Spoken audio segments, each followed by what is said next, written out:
Welcome back to The Explainer. Today, we're jumping straight into a massive paradox sitting right at the intersection of environmental ambition, complex engineering, and, well, your monthly energy bill.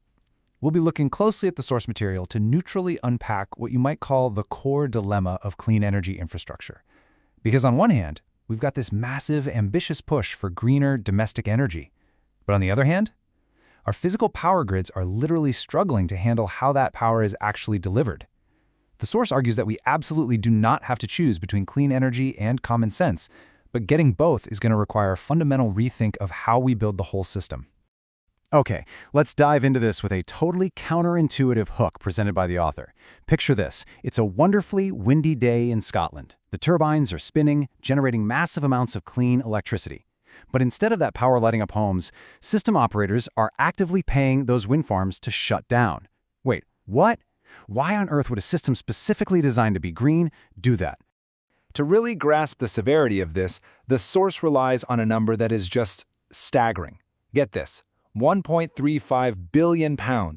According to a report by Motto Energy cited in the text, Great Britain's wind curtailment bill, which, by the way, is just the industry's very polite term for forcing generators to turn off, hit an absolutely mind-boggling £1.35 billion in 2025. We are not talking about a minor technical glitch here. This is a massive financial burden funded directly by your utility payments simply to waste energy. And the author points out how politically toxic this contradiction really is.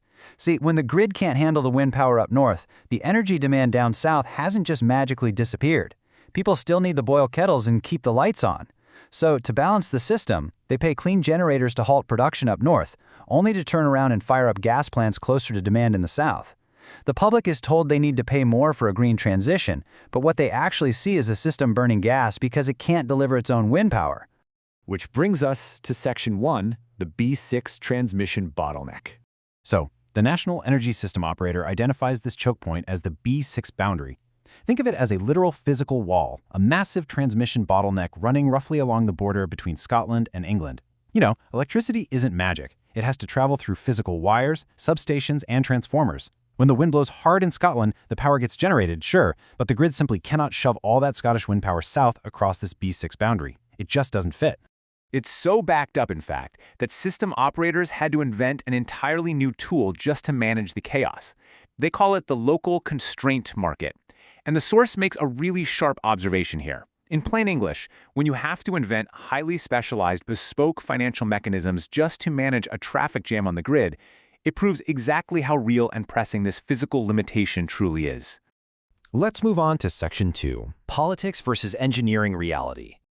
The author's central thesis is perfectly captured in this simple, stark quote: "You cannot power a country by press release." It's a great line, right? The core argument is that pretending a net zero target is the exact same thing as a working, physical plan is a fatal error. You just cannot balance an electrical grid with good intentions, and you definitely can't replace dispatchable power with wishful thinking. It's really a clash of two worlds. On one side, you have political ambition that relies on distant targets, firm deadlines, catchy slogans, and moral certainty. On the flip side, you have engineering reality. And the thing is, the electricity system doesn't understand slogans. It doesn't care about politics. It only answers to the physical laws of wires, substations, frequency, and reserve margins. So the crucial point here is that a destination is not a route map. A political target date alone doesn't, magically manifest battery storage out of thin air. Passing the deadline into law absolutely does not strengthen a physical transmission line. The author argues that ignoring this reality, treating net zero like a sacred timetable rather than a monumental engineering challenge, is exactly why the system is currently struggling with such extreme financial waste. And that leads us right into Section 3, the cost of catching up. Because we ignored the physical reality for so long, we're now seeing massive, reactive infrastructure initiatives just to catch up. The source details how SP Energy Networks is launching a rewiring program for Scotland that requires an astonishing £12 billion. We're talking 12 new substations and 570 kilometers of new lines. On top of that, Ofgem confirmed a roughly £2 billion funding allowance for the Eastern Green Link 1 subsea project. Now, the author argues that while these upgrades are totally welcome and necessary, the very fact that we need a £12 billion upgrade right now proves the grid was never actually ready for those political targets announced years ago. In this lag in infrastructure, it matters deeply. The author issues a pretty stark warning. Public consent for clean energy depends entirely on visible, practical competence. If everyday voters constantly associate net zero with elite self-indulgence, gross financial waste, and skyrocketing bills, the entire transition is going to become politically toxic.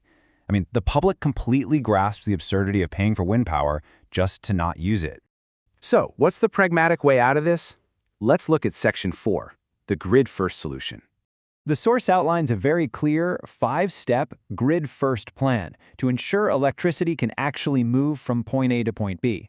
Step 1, build the grid. Literally, put the wires up. Step 2, deliver major transmission projects, like those Eastern Green Links. Step 3, develop intelligent storage to stop the curtailment waste. Step 4, keep gas generation as a reliable backup. And Step 5, put serious immediate funding into flood defenses. Now, I find Step 4 really fascinating here. The author strongly defends keeping gas generation, framing it not as some environmental moral failure, but as an act of basic competence. Gas is highly dispatchable, meaning it can be dialed up the exact second the grid requires it to keep the lights on. The source emphasizes that it is absolutely essential for energy security until modern replacements like grid-scale batteries or new nuclear are fully proven in the real world and not merely promised on paper. And looking at Step 5, the text really stresses climate resilience today. Investing serious money into immediate defenses, coastal barriers, drainage, river management protects daily lives right now. Let's be real, a family dealing with a flooded living room doesn't want to hear a speech about a 2045 emissions target, right? They want protection before the next storm hits. The author argues that providing this visible, boots-on-the-ground competence builds the exact kind of public trust the transition desperately needs. Which leads the author to pose this massive overarching question. Can we actually build the grid fast enough to save clean energy from poor delivery? We have to physically build the wires, reinforce the substations, and stop the billion-pound waste before issuing a bunch of new political targets. The physical route to clean energy simply has to pass through engineering reality. We'll wrap up this explainer with the source's most memorable maxim, and it's a good one. Physics always gets a vote. It is a stark, powerful reminder that no matter how ambitious the politics get, or how catchy the slogans are, the unbending physical laws of the electrical grid will always have the final say. Which leaves us with one final thought to ponder. Are we going to keep paying billions to turn the future off, or will we finally build the wires required to switch it on?